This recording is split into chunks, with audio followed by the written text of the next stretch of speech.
Hello, my friend. It's Andrea Nordling from the Profitable Nutritionist, where we help holistic nutritionists and health coaches make more money, work with more clients, put more profit in their pockets, and have a lot more freedom in their life.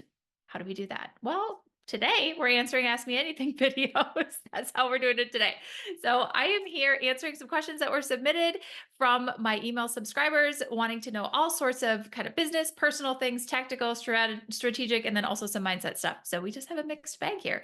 Question that I'm about to answer is, are there any tips for making business travel more affordable? Here was the long question. How much travel do you do that's business related? What sorts of things do you travel for? I would love to know any tips you have for making that more affordable. Okay, so this is a really fun question to answer, actually. I have to say I didn't used to do any work travel. So my business journey has been this. Here's a condensed version. I started my own company and selling real estate when I was 22 years old.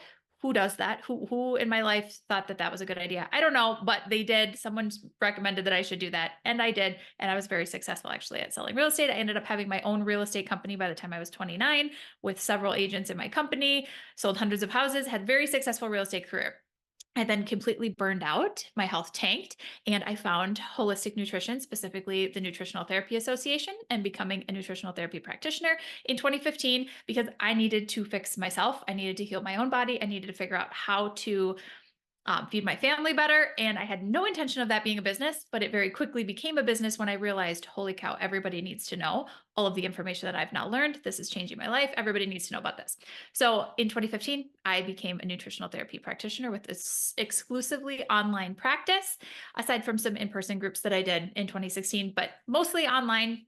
And I have learned a lot about online business since 2015, since starting my practice. I now teach other people how to do what I became very good at, which is selling through email, marketing through email, marketing online, and serving my clients in a digital coaching offer without being active or posting on social media. So that's something that it's kind of my forte. So if you're still watching, all right, let's get into why did I tell you all that backstory? Well, because I always had my own business. I didn't ever have a cushy corporate job where I got to do business travel. And I was so jealous of my husband and my best friend and some other close friends that I had that got to do business travel.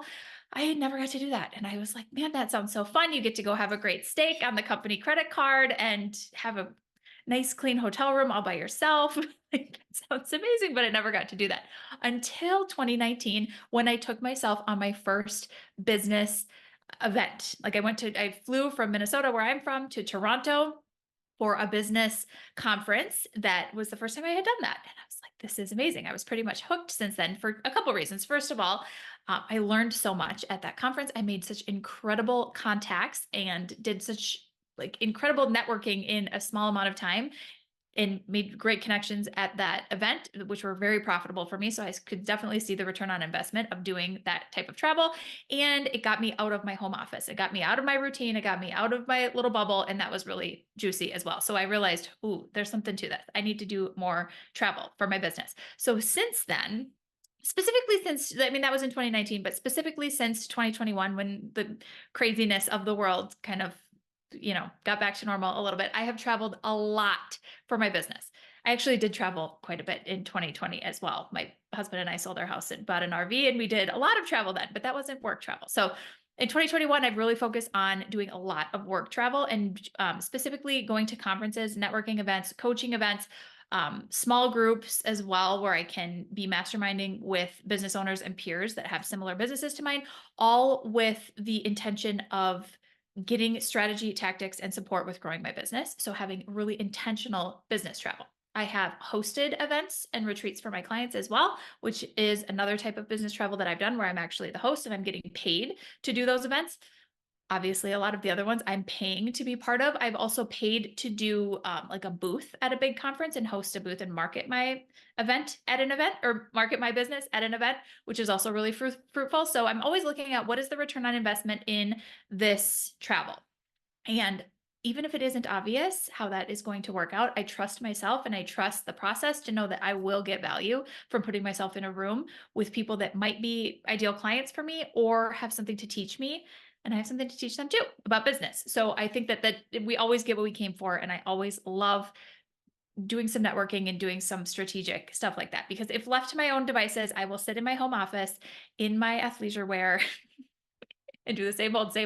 Not that the same old doesn't work, because it does, but there's an accelerated growth curve that happens when you're putting yourself amidst new people and into new groups. So I think that that's really, really worthwhile. That's the kind of work travel I do. I think I'm answering the first part of that question, which is, how much travel do you do that's business related, and what sorts of things do you travel for? I would, that the quantity of business travel has varied, but I did get into a kind of a cadence where I was traveling every 6 weeks or 4 weeks even, which is too much for me. I like to be home a little bit more often than that, and it just kind of exhausts me to travel. So I think like one bit of business travel every 2 months is my sweet spot. That's where I kind of like to stay. Even less than that would be okay sometimes. But I've gone to some really cool places in the last few years, and I've made some really amazing connections and have grown my business quite a bit from that. So I'm not sad about it either. Okay.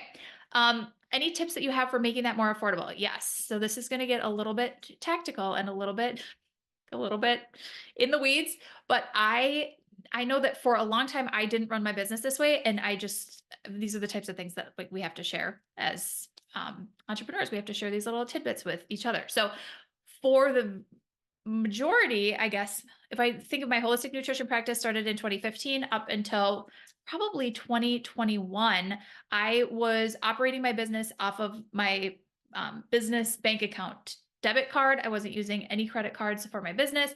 And like a very, very Dave Ramsey-ish, very like ran my business the way we run our personal finances, which was fine. That worked well. However, I realized that I was missing out on a lot of points and a lot of free stuff by not running recurring expenses, which were getting bigger and bigger and bigger the bigger my business got, through a business credit card that got me really good rewards. So I have started since, I would say like 2021, 2022, started running all of my business expenses through specific credit cards that I get really good points for. And I'm going to share with you what those are. And that has really increased the amount of travel I'm able to do, because I just have free travel. I haven't paid for flights for me or my family for years, like years, and I travel a lot. And because I am pretty strategic about that, which I'll show you, this is my Delta Sky Miles card. The number's on the back, don't worry. So you can't actually see the number, but this is my Delta Sky Miles card. Minneapolis, where I fly out of the most, is a Delta hub. So Delta is the airline that I definitely want to have rewards through. And I'm their highest medallion level, points level, because of the amount of spending that we do on that card. So I get free flights and free first class upgrades on almost every flight for years now, which is super nice. So that makes travel a lot easier and flying places a lot easier, because I'm using points for that. And kind of, this was spending that was already going to be happening in my business, but it's just going through that card. I also have an American Express Gold card, and this is for my business. I'm going to like cover up the name of the this is the business gold card. And somebody actually at a live event that I flew to, that I was networking with another business owner, told me about that card specifically for running ads. And I didn't realize this, but with that particular card, one of the amazing benefits that you get is that you get 4x points return on your top categories of whatever spend it is. But one of the categories for that card is digital ad spend. So Facebook and Instagram ads or Google ads, that counts as its own ad category. So, or its own spending category. So if you are running ads in your business, you have a really, really like quickly compounding vehicle for getting a lot of points to then use for travel, for hotels, flights, that kind of stuff. And stuff that you're spending anyway. So that's a really good card. These both have an annual fee, so you have to weigh out the pros and cons of the annual fee. However, I find that because I do travel for my business, I very quickly make that money back. In fact, just yesterday, this was a great timing. Just yesterday, I booked $2,300 in hotels and flights for me and my team for some upcoming travel coming next month. All of that on points, all of that, nothing out of pocket, just because we're using these cards for the things that we're spending money on in the business anyway. So that's great.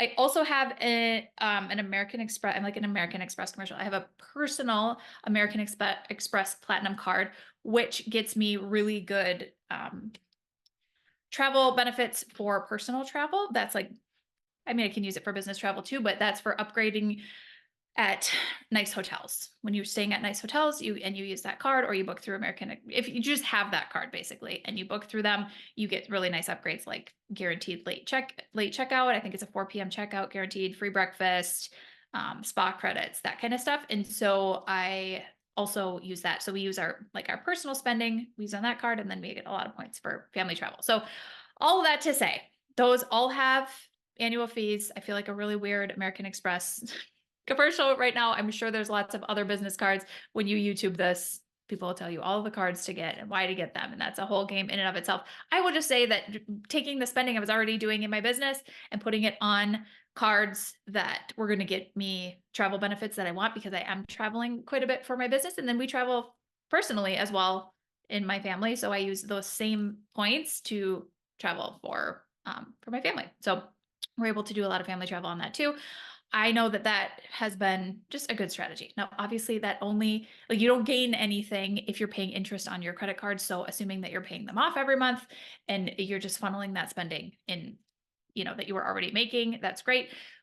Typically, when you sign up for cards like that, you have a big sign up bonus. So, you may want to align. And typically, how that works, if you're not familiar, is you would get like 100,000 bonus points if you spend $3,000 in the first 3 months or something like that. So a lot of my students that join my programs, like if they're joining the Profitable Nutritionist program or my mastermind, they will kind of align that bigger expense with signing up for a card like that, where they know they're going to make a big purchase. They're going to get all of that, like the big sign up bonus. So you may want to do that as well. Just kind of be aware if you're going to get a card that you align it with a big purchase, so you make sure that you're getting the big sign up bonus. As I say this, I think I have a link that gets an extra sign up bonus. So I'll put that below this video. If you're interested in any of those cards that I just showed you, I'll put a link below this video. You can click through and see if there's a good sign up bonus through those links as well. I think that's all I have to say though about making business travel more affordable. Leveraging some points. Don't go crazy on that. That's a rabbit hole that you could go down and like never come up from. How to maximize the credit card point game. I don't know that I really advocate for that because it seems like a lot of work, but if you want to just be strategic on putting business expenses onto some cards that get you some really good rewards, you probably could do a lot more travel. And then with that being said, do some travel, get yourself to some conferences, get yourself to some in-person events as much as possible, because it is just so lucrative for your business. It's good for your brain. It's good for you to meet new people. It's good for you to get out of your routine, but also the connections and collaborations that come from that are absolutely priceless.